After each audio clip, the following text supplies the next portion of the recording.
5-6 வருஷமா ஹாஸ்பிட்டல் ட்ரீட்மெண்ட்னு சுத்திட்டு இருக்கோம். எனக்கு நம்பிக்கை போயிடுச்சு திவ்யா.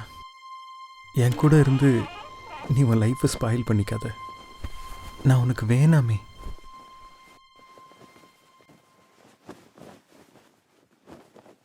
மோகன், சொல்லுமா.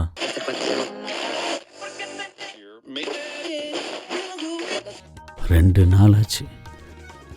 புல்லட் இந்த ஃபோனை காணோம். நேற்று மாலை இந்தியா பாகிஸ்தான் எல்லையில் நடந்த திடீர் தாக்குதலில் இந்திய ராணுவ வீரர்கள் பலர் படுகாயமடைந்துள்ளனர். இதில் 3 பேர் தமிழ்நாட்டை சேர்ந்தவர்கள் என்பது குறிப்பிடத்தக்கது. காயமடைந்தவர்களில் 2 பேரின் நிலை கவலைக்கிடமாக உள்ள நிலையில் பாகிஸ்தானின்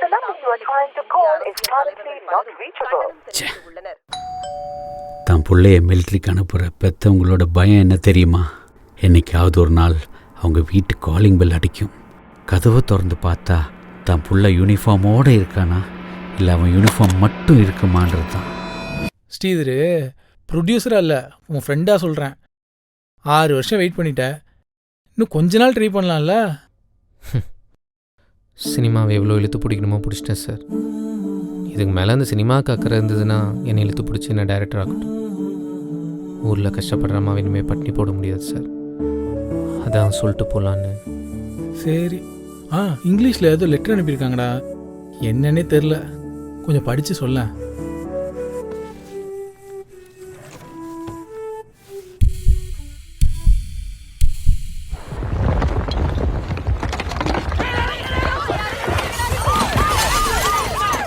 சென்னையில் 11 மாடி கட்டிடம் இடிந்து விழுந்தது.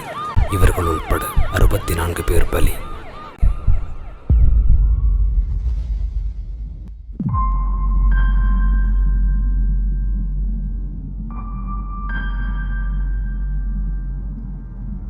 ஒருவேளை கட்டிடம் இடிந்து வீழவில்லை எனில்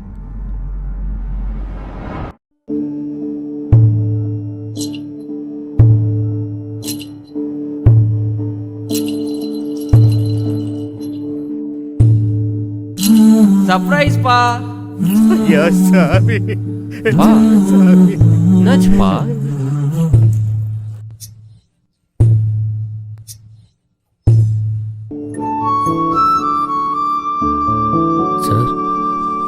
சினிமா ஒன்று கை உள்ளடா. ஹீரோ ஓகே பண்ணிட்டாரு.